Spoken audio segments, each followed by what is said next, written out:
Ya.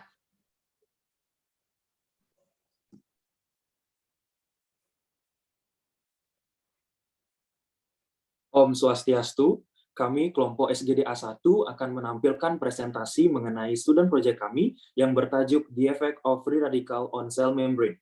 Next. Perkenalkan, nama saya Gung Madyo Kisatria Laksana dengan digit terakhir 012. Next. Berikut adalah agenda dari presentasi ini. Next. Untuk yang pertama adalah pendahuluan. Next. Latar belakang. Sel merupakan unit fungsional terkecil dalam tubuh manusia. Untuk itu, mengapa kesehatan sel merupakan hal yang penting bagi manusia? Sel memerlukan energi dalam melakukan semua aktivitas seluler. Untuk begitu, maka sel melakukan mekanisme fosforilasi oksidasi pada mitokondria. Dan selama proses oksidasi biologi ini berlangsung, maka radikal bebas akan terus terbentuk sebagai hasil sampingan dari metabolisme sel. Next. Lalu implikasi dari radikal bebas dalam tubuh, jika kadarnya cukup, akan penting melaksanakan regulasi pertahanan tubuh dan pengendalian tonus otot polos. Namun jika berlebih, akan menimbulkan stres oksidatif yang merusak sel hingga akhirnya menimbulkan penyakit. Lalu hal ini dipicu oleh destruktif radikal bebas terhadap DNA, protein, dan lipid. Di samping itu, radikal bebas juga memiliki sifat yang reaktif memicu pembentukan radikal bebas lainnya secara terus-menerus dan hanya dapat dihentikan oleh senyawa yang bersifat antioksidan. Next. Melihat hal ini dan mengingat bahwa susunan membran sel merupakan lipid bilayer, maka kami memperhatikan bahwa ada korelasi antara membran sel dengan sifat destruktif radikal bebas. Dengan demikian, kami SGDA 1 mengangkat kajian pustaka terkait the effect of free radical on cell membrane. Next. Perkenalkan, nama saya Agung Bramasta dengan 3 digit yang terakhir 010. Next. Baik, di sini saya akan membacakan mengenai rumusan masalah. Jadi yang pertama, apa definisi dari free radical? Yang kedua, apa definisi dari membran sel? Yang ketiga, apa pengaruh free radical terhadap membran sel? Dan yang terakhir adalah bagaimana upaya pencegahan dampak negatif dari free radical terhadap kesehatan tubuh. Next. Adapun tujuan penelitian ini, yang pertama adalah mahasiswa dapat mengetahui definisi dari free radical. Yang kedua, mahasiswa dapat mengetahui definisi dari membran sel. Yang ketiga, mahasiswa dapat mengetahui pengaruh free radical terhadap membran sel. Dan yang keempat adalah mahasiswa dapat mengetahui upaya pencegahan dampak negatif dari free radical terhadap kesehatan tubuh. Next. Adapun manfaat yang bisa kita temukan, yang pertama, menambah wawasan mahasiswa tentang free radical serta dampaknya terhadap membran sel pada tubuh manusia. Yang kedua, dapat menjadi literatur bagi masyarakat luas, sehingga menambah pengetahuan mengenai bahaya free radical terhadap kesehatan serta mengetahui upaya pencegahannya. Dan yang ketiga, dapat memacu masyarakat agar menerapkan gaya hidup sehat untuk meminimalisir free radical dalam tubuh sebagai tindakan preventif untuk mencegah penyakit yang disebabkan oleh free radical. Next.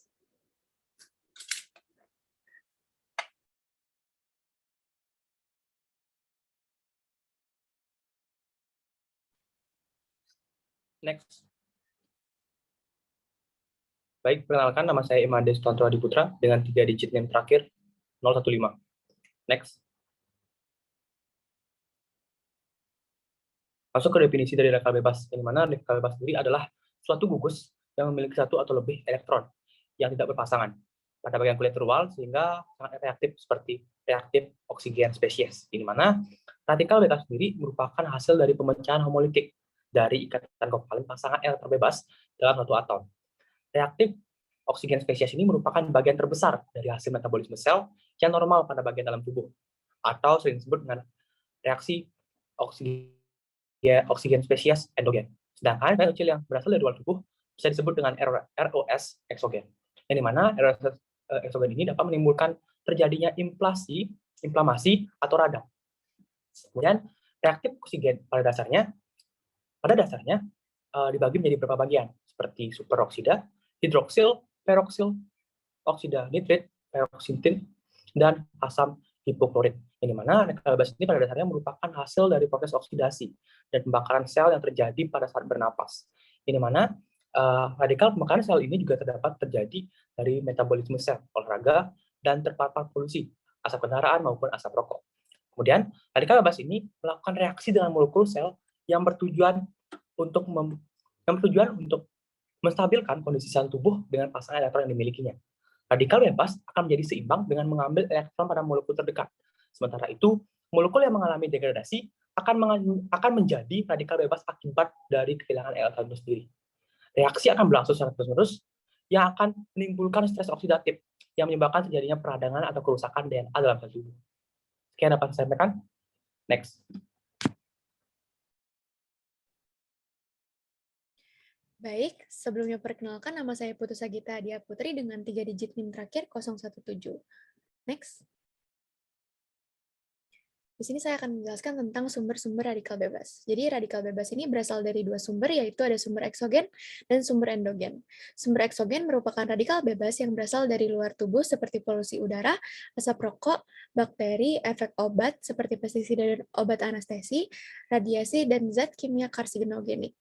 Sumber endogen merupakan radikal bebas yang berasal dari dalam tubuh, yaitu hasil metabolik manusia seperti kelebihan dalam melakukan olahraga. Dari sumber endogen, metabolisme sel yang normal adalah sumber utama dalam menghasilkan radikal oksigen spesies atau ROS, dan memainkan peran yang cukup penting pada aktivasi jalur pensinyalan sel yang mempengaruhi metabolisme ekstraseluler dan intraseluler. Sebagian besar ROS diproduksi secara intraseluler melalui mitokondria. ROS diproduksi oleh sel aerobik selama respon metabolik endogen dalam bentuk anion superoksida, radikal hidroksil, dan hidrogen peroksida, yang merupakan produk oksigen molekuler biologis. Dalam kondisi sel mengalami hipoksia, mitokondria akan menghasilkan nitrit oksida atau NO yang menghasilkan radikal nitrogen spesies atau RNS. Radikal bebas bisa menimbulkan spesies reaktif seperti aldehida, malondialdehida, dan 4-hidroksinonenal yang dapat menginduksi peroksidasi lipid yang berlebihan. Next.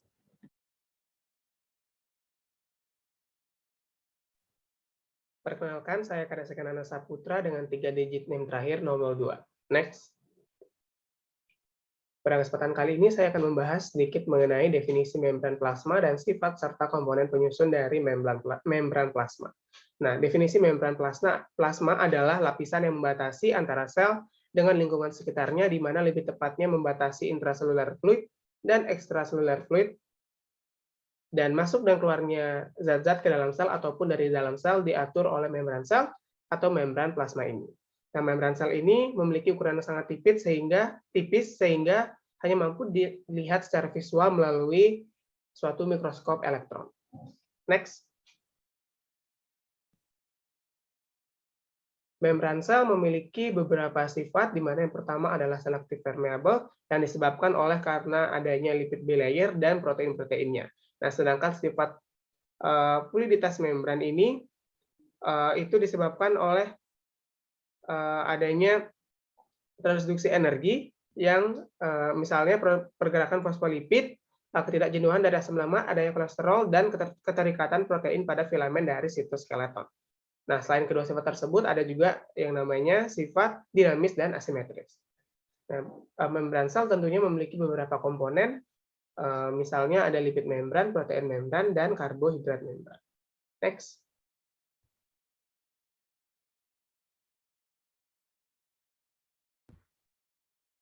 Baik, perkenalkan saya Manarica Simanjunta dengan 3 digit NIM terakhir 013.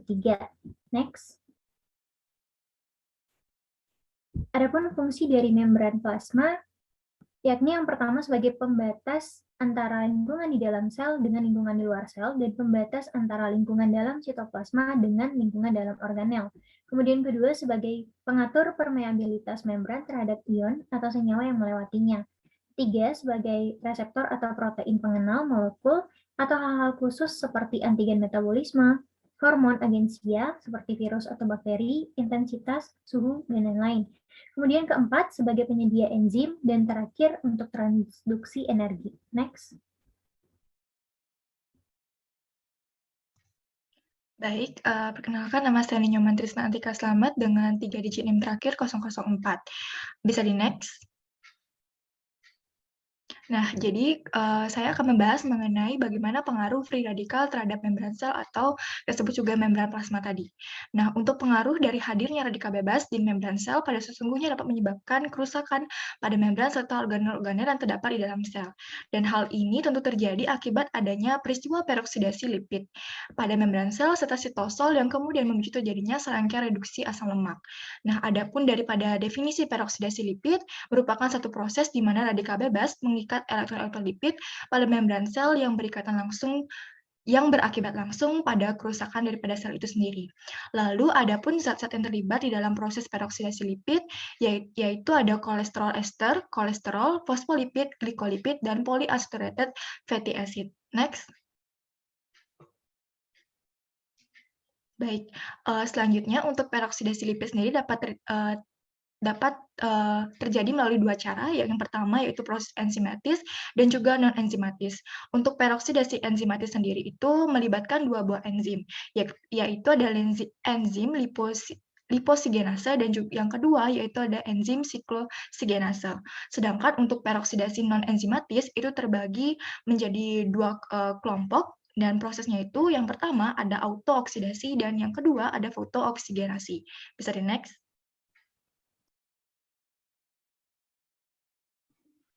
Baik, perkenalkan nama saya Inmadis Meningsih dengan 3 digit yang terakhir 019. Next.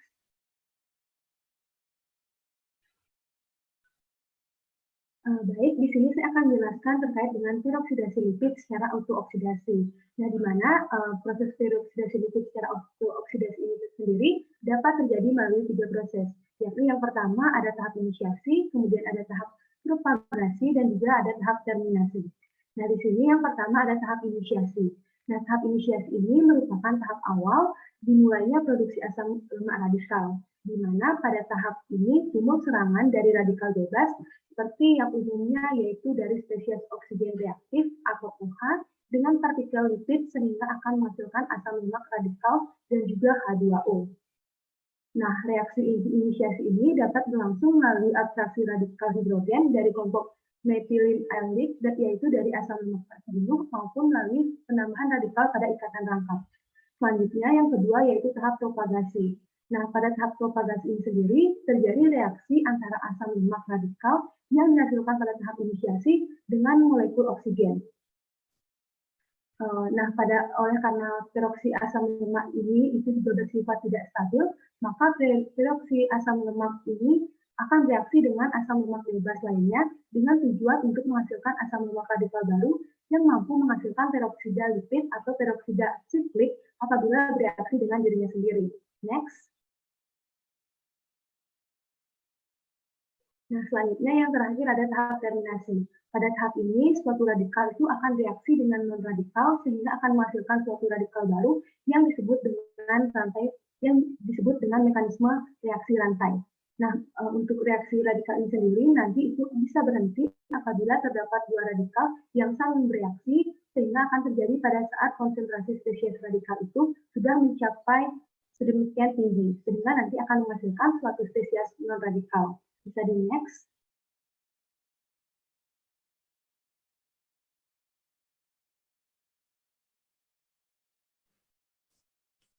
Baik, perkenalkan nama saya Nikita Chandrawati dengan 3 digit yang terakhir 006.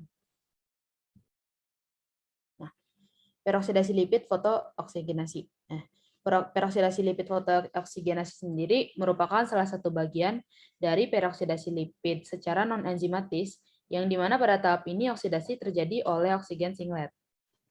Oksigen singlet bersifat elektrofilik yang dihasilkan dari oksigen yang terekspos oleh sinar UV. Proses oksidasi pada tahap fotooksigenasi lebih kreatif dibanding autooksigenasi.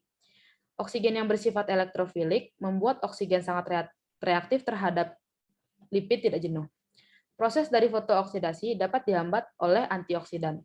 Hal ini berlangsung dengan sangat efisien. Penghambatan dilakukan dengan mempertahankan kestabilitasan bentuk dari oksigen singlet.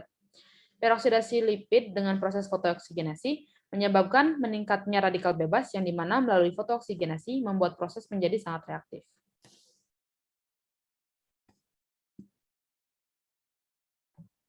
Baiklah, Perkenalkan, nama saya Andini Amambarita dengan 3 digit NIM terakhir 020. Next.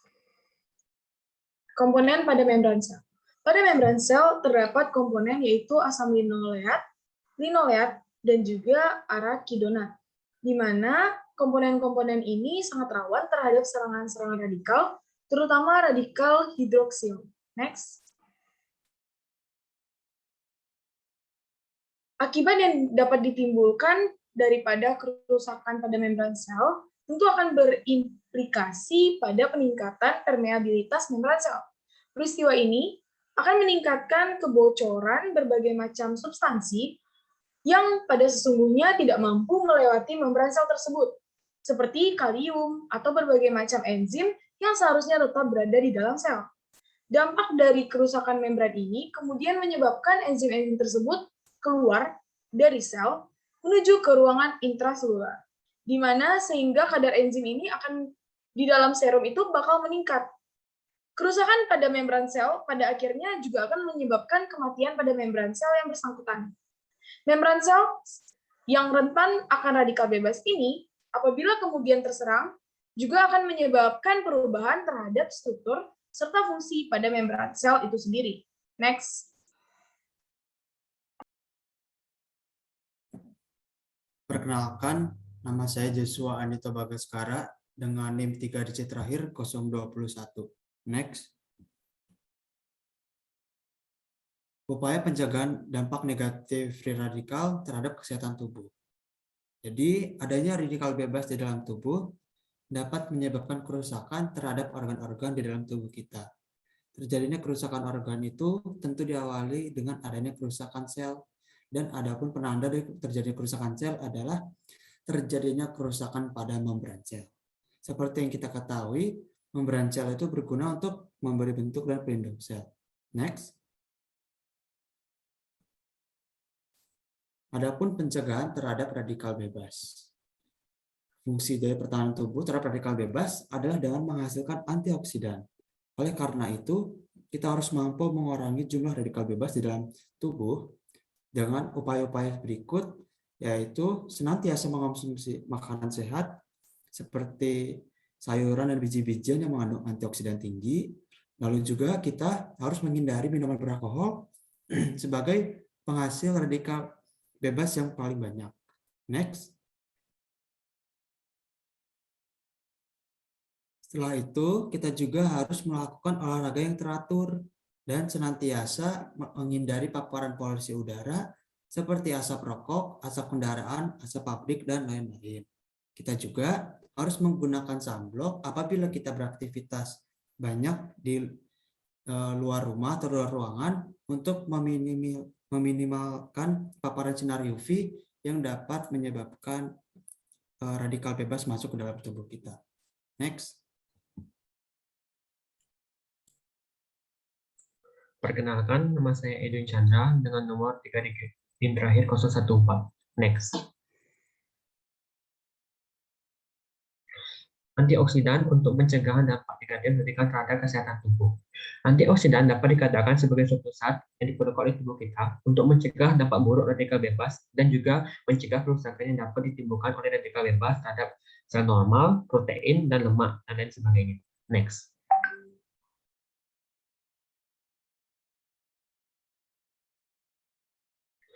Upaya dalam pencegahan dampak radikal bebas. Upaya yang dapat kita lakukan untuk meningkatkan jumlah antioksidan dalam tubuh kita adalah dengan banyak mengkonsumsi makanan yang mengandung vitamin C dan vitamin E. Contohnya adalah seperti jeruk, kiwi, stroberi, alpukat, brokoli, jagung, ubi jalar, dan daun kelor. Next. Baik, perkenalkan, saya Yohanes Bergmans Barun Lalumaran dengan 3 digit NIM terakhir 008. Next. Bab 3 penutup. Next. Kesimpulan.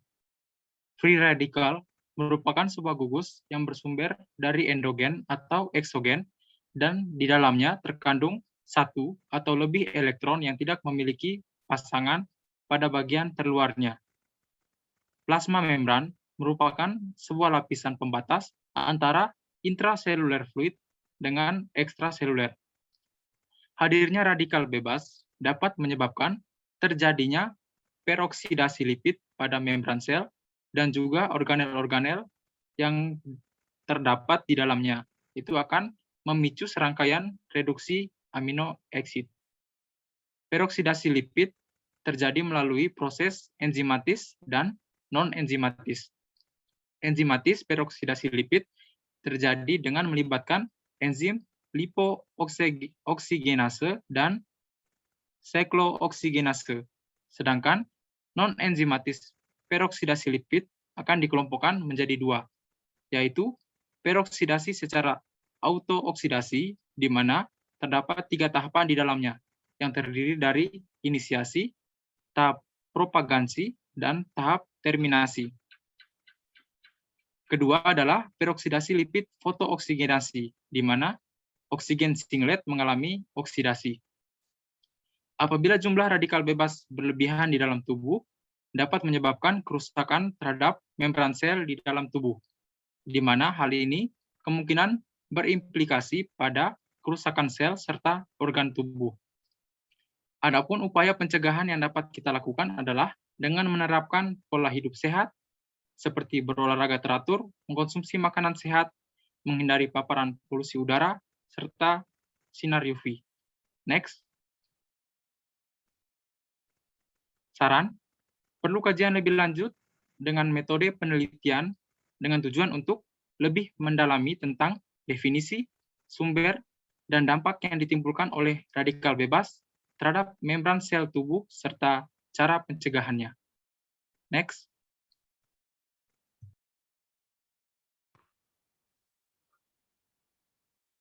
Baik, sekian presentasi dari kelompok kami SGDA1. Mohon maaf jika ada kesalahan dalam kami bertutur kata, dan presentasi ini kami tutup dengan Parama Santi, Om Santi Santi Santi Om.